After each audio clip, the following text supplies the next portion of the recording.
जवाब देना है कि फर्क क्या नजर आता है आपको समाजवादी पार्टी, बसपा और भाजपा की सरकारों में। 20 सालों से आप यहीं लखनऊ में, आप यहां पे बहुत अच्छे, अब यहां के आप नामी व्यवसायिक भी हैं, हालांकि अब आपने भाजपा का झंडा अपने गाड़ी में लगा लिया है। तो आपसे मैं जानना चाहूंगा, मंत्री जी ने जितनी बातें कही यहां पे, और हमने जो आज का टैगलाइन रखा है 11 साल बेमिसाल, क्या सचमुच ये 11 साल बेमिसाल हैं? पूरी ईमानदारी से जवाब दीजिए प्लीज। पहले तो बहुत बहुत धन्यवाद आदरणीय मंत्री जी का, आदरणीय मंच के सभी हमारे यहाँ सम्मानित सदस्य। ये जो आप कह रहे हैं भाई साहब, ये बात सच है कि मेरा सौभाग्य रहा कि मैं 84 से राजनीति में हूँ। राजनीति मेरे लिए शौक, सेवा, सम्मान का विषय भी रहा है। लेकिन जो 2017 के पहले की जो बात कह रहे हैं, या जो व्यावसायिक रूप से जो बात करें, निश्चित तौर पे जो अभी आदरणीय मंत्री जी ने कहा, ये निश्चित तौर पे उत्तर प्रदेश में, मैं किसी के लिए नहीं कहना चाहता, लेकिन ये फैक्ट है, एक बड़ा भय का माहौल था, बड़ा सशंकित माहौल था। एक ऐसा माहौल था कि व्यापारी, चूँकि मैं व्यापारी परिवार से भी हूँ, वैश्य समाज से हूँ, तो व्यापारी जनरली शहर वगैरह तो छोड़ दीजिए, माइक्रो इंटीरियर में 6 बजते बजते दुकानें बंद कर देता। कई बार हम लोग मीटिंग वगैरह करते थे कि क्यों, क्या बात है, क्या पस है। अरे साहेब क्या बताएं, अभी 4 लौंडा आई हैं, दुकान से सामान ले जाइए, पैसों ना दिए, 4 टकलियों दिए, थाने जा तो थानेदार ना सुना तो वही आदमी कुर्सी में बैठा नजर आवत है। तो ये सब बातें सुनते सुनते हम लोगों के मन में बड़ा एक अजीब सी तकलीफ होती थी, और तकलीफ भी इस तरह की होती थी, तो लगता था कि हम कुछ चाह के भी कुछ नहीं कर सकते। कई बार ऐसा भी मौका मिला कि हमने जाके माननीय मुख्यमंत्री से भी कही, बाकी चीज़ों भी नहीं, जो चीज़ें कह सकते थे जिस लेवल पे, चूँकि व्यापार मंडल के और तमाम राष्ट्रीय अध्यक्ष वगैरह होने के नाते तमाम चीज़ें पर रही।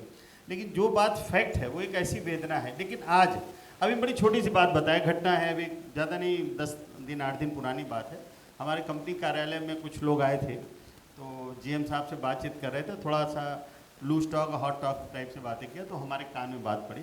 तो हमने केवल एक शब्द कहा, बिलीव करेंगे, मतलब ये किसी को अदरवाइज नहीं ली, बड़ा छोटी बात क्या, तो हमने उनसे एक ही चीज़ कहा कि बस उनसे ये कह दीजिए कि ये योगी सरकार है, ध्यान रखना। लिटरली मैं बता रहा हूँ। मैं चाहूंगा कि ये बात इन्होंने कही है, मुझे लगता है कि लोगों को इस बात पर तालियां जरूर मारनी चाहिए कि योगी सरकार में ये निश्चित है कि ये योगी सरकार है। मैं बड़ा भरोसे के साथ, बहुत जिम्मेदारी के साथ कह रहा हूँ, एक एक आदमी करके, वहाँ 7 या 8 थे ना, 8 आदमी थे, एक एक करके ऐसा निकल के गए जैसे लगा गधे के सिर से कि मतलब ये बात उनके कान में कहना उनको जैसे करंट लगा। क्योंकि ये इसलिए है कि देखिए, सवाल है कि हमारा शासक, आप एक बात सोचिए, जो अभी बात कही आदरणीय मंत्री जी ने कि माननीय मुख्यमंत्री एक योगी हैं, एक संत हैं, एक महात्मा हैं, इन्हें किसी चीज़ का कोई ऐसी नहीं, हमें न ज्वेलरी चाहिए, न जमीन चाहिए, न कुछ चाहिए। ये खुद में बहुत बड़े ब्रांड हैं, इन्हें कोई ब्रांड नहीं चाहिए, ये खुद में बहुत बड़े ब्रांड है। तो ये हम लोगों के लिए बड़ा सौभाग्य का विषय है। एक बात, अब आपने माइक दिया है तो मैं अपनी और बात बता दूं, मैं मूलतः बनारस से आता हूं, मैं काशी की धरती से हूं। ये मेरे लिए अति सौभाग्य की बात है कि देश के प्रधानमंत्री, यशस्वी प्रधानमंत्री आदरणीय श्री नरेंद्र मोदी जी काशी की ही धरती से पहली बार, दूसरी बार और तीसरी बार भी सांसद बने, और ये हम सब काशी के लिए एक अति गौरव की बात है।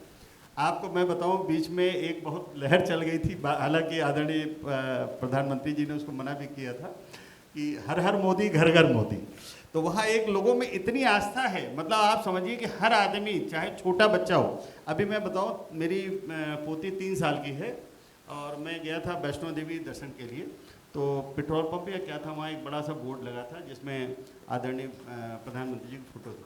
अब सोचिए, 3 साल की पोती हमारी कह रही है, बाबा बाबा प्रधानमंत्री जी नरेंद्र मोदी जी। अब सोचिए ये कितना बड़ा, मतलब सोचिए कि 3 साल जिस बच्चे को शायद अपनी कपड़े का और पोटी का भी ध्यान न हो, वो बच्चों को प्रधानमंत्री जी का ध्यान है, आदरणीय मुख्यमंत्री जी का ध्यान है। तो कहीं ना कहीं एक ये बात ये समझ में आ रही है लोगों को। देखिए, जब तक क्या होता है कि हम आपसे प्यार तभी करते हैं जब आप भी हमसे प्यार करते हैं। सुरक्षा की भावना, सम्मान की भावना, सामाजिक भावना जब आती है तो चीज़ें, तो निश्चित तौर पे आज की तारीख में हम कह सकते हैं कि व्यापारी अति खुशहाल है, इसमें कहीं से दो राय नहीं है। अभी मैं तो कानपुर भी गया था, ठीक है, बाकी छोटी मोटी समस्या आती रहती है, और इतना बड़ा प्रदेश है। आज सोचिए कि 140 करोड़ की जनता देश की, 140 करोड़ की जनता में अगर उत्तर प्रदेश में 25 करोड़ की जनता है, तो निश्चित तौर पे देखिए, हम अपने परिवार में 10 लोगों को खुश नहीं कर सकते, तो 100% खुश तो हम किसी को नहीं कर पाएंगे। लेकिन ये है, अगर उसमें से 80% लोग भी खुश हैं 90% भी लोग खुश हैं तो इसका मतलब 100%। बहुत तो आपने कहीं ना कहीं मंत्री जी की बात को अग्री किया, लेकिन बहुत सारे लोग हमारे साथ मौजूद हैं क्योंकि